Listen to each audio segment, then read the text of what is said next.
Hello, and welcome to the Nonfiction Authors Podcast, where we interview experts who help you learn how to write, market, publish, promote, and profit from your book. The podcast is brought to you by the Nonfiction Authors Association.com, which is the home of the Nonfiction Writers Conference.com. We have several membership levels, all of which offer discounts on our live courses and so many other benefits. Find out more at nonfictionauthorsassociation.com/join. Hi, everybody. This is Carla King, your host for the Nonfiction Authors Podcast. And on today's show, we're talking with Joey Garcia on the big career impact of concept essays. You're going to learn what a concept essay even is, why they're so great for building your platform, and how to pitch a topic to publications, and much more. So let me tell you a little bit more about our guest, and we'll get started. Joey Garcia is an editor and platform coach. She helps writers get known while they're writing their book so that when it's published, there's actually an audience waiting to read it. Yay! Joey's clients have been interviewed by or have bylines in the Wall Street Journal, Smithsonian Magazine, Ms. Magazine, CNN, and the Tamron Hall Show, among others. Joey is the indie author of When Your Heart Breaks, It's Opening to Love, and she's been a featured relationship expert in HuffPost, USA Today, Deutsche Welle, KVIE Public Television, Global Women's TV Sweden, Australia's Ticker News, and Slate's Dear Prudence podcast. Lots of experience there. Yay. And in 2017, Joey established the first ever literary fellowship in Belize, her birthplace. She also partners with literary agents to co-lead an annual retreat in Belize for writers from all over the world. And next month in May 2023, you'll find Joey at the annual Nonfiction Writers Conference in a session about how to write articles for promotion and profit.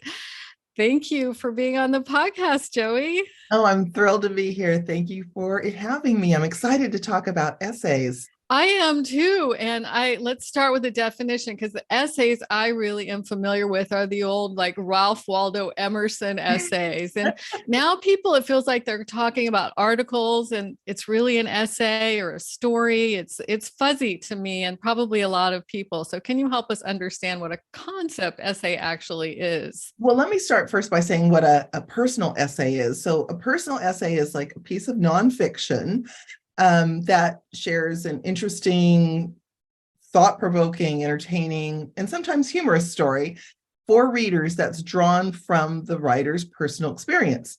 So it relates the author's experience to the reader by offering some kind of universal insight, something to think about, often something that resonates long after they finished reading. So that's what a personal essay is. And then there's different kinds of essays in general, and different kinds of personal essays. And one kind of personal essay is what's called the high concept essay. And that's what I have found is like rocket fuel for a writer's career, or can be. Okay, well, thanks for that. And so I've never heard a call for submissions for a concept essay. So where do we publish them? Who do we look for?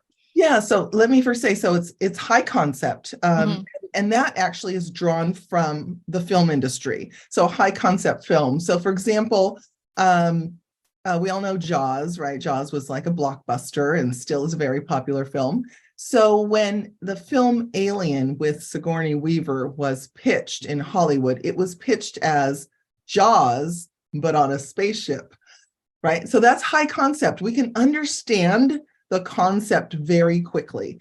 And the concept is what drives the story. So high concept means, in general, creative work that's easily pitched and is pitched with a really succinctly stated premise. So the high concept essay is just that same idea, but in essay form. So one high concept essay that was recently very popular was an essay about a man who was getting through the loss of his mother, getting over grief, by doing what he would have been doing with her, which is watching Sex and the City.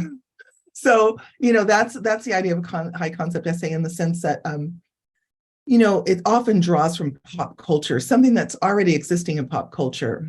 So that's one thing to think of. There aren't really calls for them, but they are the essays that we find getting published and getting shared, right? Getting shared quite a lot, sometimes going viral. So can I say a little bit more about that? Absolutely. Okay, so one of my clients, Sharon Spalding, has a fabulous high concept essay. And I want to talk a little bit about how that came to be, because I think that's pretty interesting. So high concept essays have a lot of entertainment value, and they're pretty original. Like, the premise is pretty original. And remember, again, it's concept driven, not character driven, not, driven in other ways.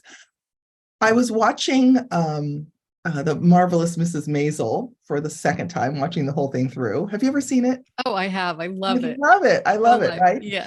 And she happened to mention suffragettes. And that's a key aspect of the novel that Sharon's working on. And Sharon has found a relative of her husband's who was a key figure in sex education and was more famous at the time that she was living than Margaret Sanger, more famous than Margaret Sanger, but we remember Margaret Sanger's name. So she's writing about this person. And I thought, wow, what if, because what if is one of the questions that helps us conceive of a high concept essay. What if the marvelous Mrs. Maisel met the dynamic Mrs. Dennett? So Mary Ware Dennett is the real person that Sharon was writing about. Then how might we be dealing with sex ed and censorship? Those are issues that both women have dealt with in various ways, right? Mrs. Maisel through her comedy. So we conceived of this essay. Sharon wrote it. I edited it. We pitched it to Ms. Magazine, and they took it right away. They were thrilled. But as often happens, because magazines are full up, so many of us are pitching them, and also because the Mrs. Maisel series was in production, so it was going to be some time before it actually hit the screens again. So it took 9 months before it was published. Wow. Yeah, it's a long time to wait, and it was very hard for Sharon. She was thinking, should I wait and try to get it published somewhere else? And I was like, no, Ms. Magazine, wait for it. Yes, that seems like a really important audience, because she's a historical fiction author, right? Yes, but she's actually building two careers, right, as a writer. So she's writing nonfiction, historical, nonfiction and fiction, right? Mm-hmm. So she's got both going. And I think that for some writers, both are important. So how did that fit with her book launch timeline? Was it worth the wait? Definitely worth the wait, because what it did is give her credibility in the eyes of agents who are now interested in her book, right? So one of the things that is interesting, because often we're told that agents say, oh, if you're writing fiction, and you don't have to have a platform. But it really helps if you do. And one of the first things a couple of the agents that she pitched said is, do you have any bylines on this topic? And she said, yes, as a matter of fact. And she's been published also since, in Smithsonian and other publications as well. Yeah. And in doing research for this episode, I went to her website. I read the Ms. Magazine article. It's very long. And some essays are short, some are long. I don't know if there's a word count, if every magazine is different. It is different. Yeah. So long form, sorry, I've got it like an eyelash here that's tweaking in my eye. Well, the radio people won't notice. But yeah, it does vary, and shorter essays are often the norm, but some of the larger, more formidable mainstream online publications like Ms. do still like long form essays, like The Atlantic, Yes. You want to go really deep into a topic. So yeah, and some literary magazines do as well. The other thing I think that's really important to consider about high concept essays is they have mass appeal, right? They have wide appeal. And so I think that's important for us to remember as we're writing something. They're also highly visual and usually includes something unique, something unexpected. So, yeah. Mm-hmm. Yeah, it did have a twist and it did go very deep. And we'll put the direct link to it in the show notes so everybody can go look at it. I was also looking, I think she wrote something in brevity, and I really love brevity because, it's just a short, they have very short, very wonderful essays as well. That might have been me. Oh, that was you. Yeah. Yes. I wrote something for Quite a number of clips as well. Yeah. Yeah. But I love the idea of high concept essays. I actually came up with that, by the way. It doesn't exist. The name? Yeah. I kind of come up with the idea of high concept essays as opposed to the whole Hollywood thing. I'm sure somebody else thought of it before me, but I've been using it. And I think that it's kind of where we're going because pop culture is such an important part of, our culture and our interest levels. So pitching a high concept essay can really boost your career. What was the timing on that? I know Ms. had its own reasons for delaying it, but should you try to time it with a news story? Well, I think that it really does help to have a news hook. Most of us are more interested in reading an essay when there is a news hook, when it's already connected to something we care about or are interested in. So, noticing what's trending in the news can be very helpful in determining whether you have a news hook. Or whether you should write one into your essay, but don't try to force one. Don't put one there just because something's trending and you feel like you need to connect to it. It has to be a natural sort of alignment. If it feels forced, you're just going to turn the editor off. They're not going to be interested. They're not going to think you have the writing chops. Right. That might be something for letters to the editor instead, right? Or an op-ed, right? Yeah. Right. So is as kind of essay you're talking about for creative nonfiction writers, or could like a environmentalist or a how-to author, or sports, tech, business, could they take advantage of that kind of publicity and create essays as well? Absolutely. Any kind of nonfiction author would find their footing in this kind of a essay, a high concept essay. You could, if you've written a business book, for example, I haven't seen the TV show Succession, but I understand it's about the business world. If I'm wrong, I'm sorry. But, taking something like that that's in its last season and maybe writing an essay about what you've seen is true or not true, or again, coming back to what if the character in Succession, like, connecting it to something in the news. So those are easy ways to make natural connections and promote your work. So you can be a geologist, it doesn't have any, there's nothing to hold you back. You have to wait for an earthquake for that, right? Not at all. Well, I suppose, I've had clients who were in cryptocurrency and, and now AI. There seem to be a lot of really in-depth essays about AI right now and crypto. And we just can't get enough of it, especially from experts and nonfiction authors who write prescriptive and how-to books are experts. So I would think that if you read Forbes and if you read Wired and all of that, might want to look at those formats for inspiration. Yeah, and I think from a platform building standpoint, it's really essential to have more than your book to prove your expertise. And essays are one way to do that. And one of the important things to keep in mind is if you do a really good job, which is you've written it really well and you've hired an editor to help you, because most of us cannot see our own shortcomings in our writing. So you've hired an editor to look it over and give you some tips. And then you pitch it and you've done a good job writing a pitch and pitching it. Then what will happen is that one essay, one published, will lead to other opportunities, because that's that's what's so powerful about doing your work well, is that other opportunities will open up. And for nonfiction authors, that's really key to building their expertise, solidifying their expertise, and creating more avenues and opportunities and audiences for their books. Right. And once you get one good byline, it just proves that you're trusted and other editors are going to trust you to come through on the deadline, et cetera. Yeah. Right. And do you have to come to them with a whole essay, or do you pitch them? It depends. Some platforms, some online publications prefer to work with you. So they like you to pitch an idea so they can be a part of shaping it. Others like to see a draft. The instructions vary, so you can find out by checking the submission requirements for each publication.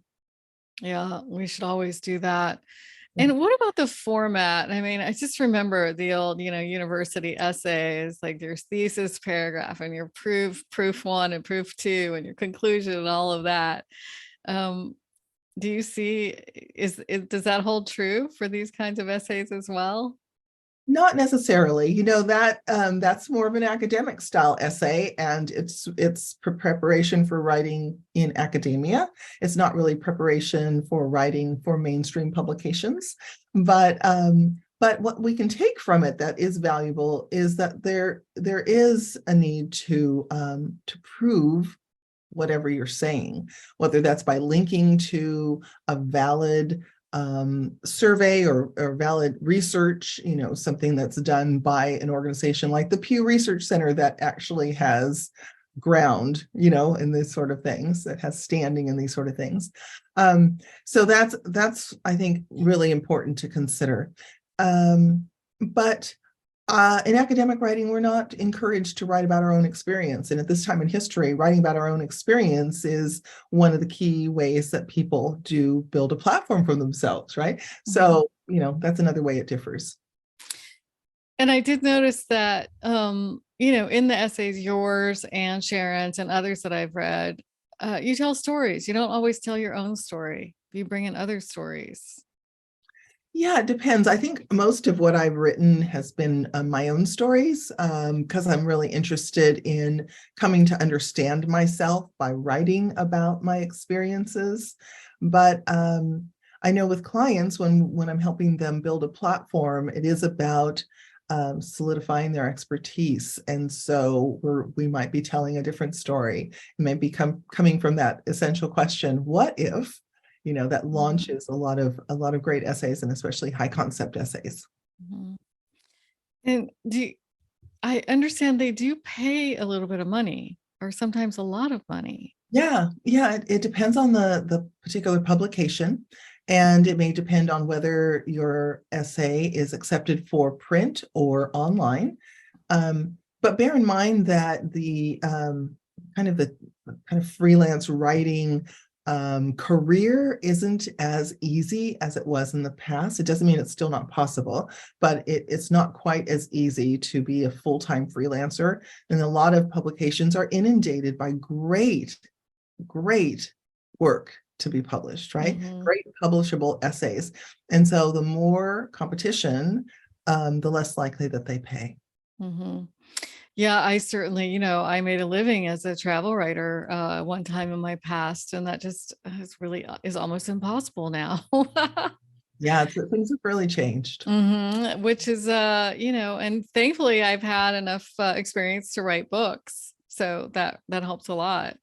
Yeah. And to help other people be successful, because I really love bringing forward my background in media to help authors be successful. It's really fun to see them advance and see their dreams come true.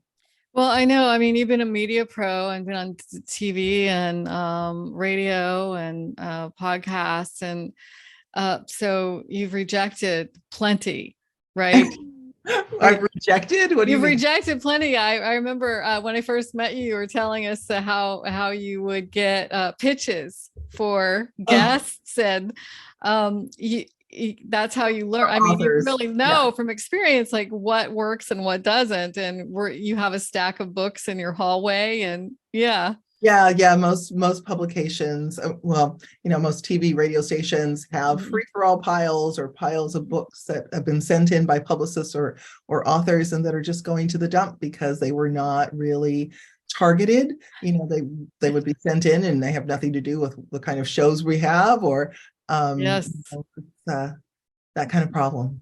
Well, so how does an author even start? I was looking around going, okay, where would I start? Would I look at the travel magazines? Would I look at, would I just read a lot? Are there any steps that you can help us with to start to dip in and get inspired?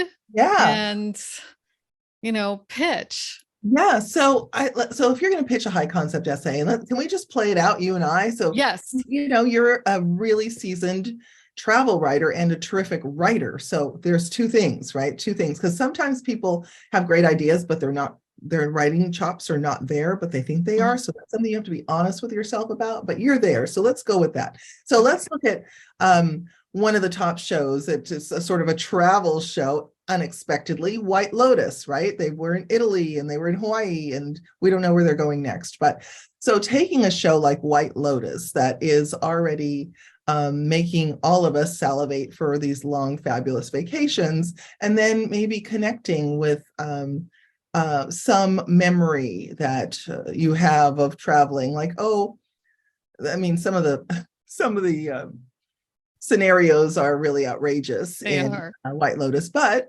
maybe somebody has an experience of pickpockets, so dealing with pickpockets, how to protect yourself better than you ever have before, or why you shouldn't travel with friends, or why you should have to take a separate vacation from your spouse or partner, or why you shouldn't. There's lots of ways to play it out and make it really fun, and then still circle back to you and your work as a travel writer or as an author of travel books, for example. That's just one example. And just do a what if, brainstorm a list of what if. Just open a Google Doc and brainstorm. And that's one way. But the thing to remember is it isn't just the essay, because again, some editors are going to read your pitch and not your essay. A lot of authors are seasoned in writing pitches because they may be trying to get an agent at some point. There are similarities and differences, but learning to pitch is one of the most important things that any writer can learn, because as my friend Catherine Sands, a literary agent, says, everything we do is a pitch. You want someone to go on a date, that's a pitch, right? So everything we do is a pitch. So get really good at pitching. Great advice. Yeah. And finally, you're presenting at the Nonfiction Writers Conference on a similar topic. Can you tell us more about your session? Well, one of the things I think is so important, and we talked a little bit in here about, is just using your essays to promote your book and yourself. I think should always be sort of a two-pronged effort. So we're going to look at how to write an essay for promotion and profit for your career. Maybe that you'll make money with the essay too, but profit for your career as well.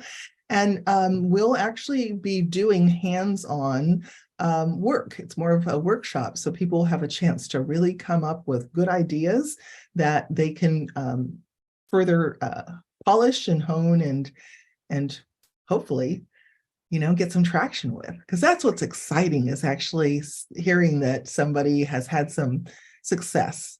Yes. Oh, that sounds fun. I love workshoppy stuff. Yeah, I do too. I think, it's great to listen to somebody smart talking. I enjoy that as well. But when I get a hands-on opportunity, I learn so much more. Mm-hmm. Yes. And I've seen you do that, and you're very good at it. Thank you. Well, thank you for giving us a preview, and I'm inspired. Now Yay. I'm going to start looking, at these TV series now with an eye to creating a high concept essay. I love that. And thank you again. Thank you, Carla. I really appreciate this opportunity. I can't wait to be at the conference. It's one of my favorite events. Me too. I'll be there too. So see you then. And thank you to our listeners for joining us each week for 30 minutes of expert tips for authors. Whether you're watching the show on YouTube or social media, or listening on your favorite podcast app, Navigate to the episode page to find links, show notes, highlights, and a whole transcript at our website at nonfictionauthorsassociation.com. In the meantime, keep writing. The world needs your experience and expertise. Thank you. See you next week. Hey, just a couple more things. I want to give a shout out to our awesome sponsors and partners, which you can find in our resources section, along with a huge list of experts who can help you with every aspect of your publishing journey. Thanks again for your time, and please join us each week by subscribing to our YouTube channel or on your favorite podcast audio app.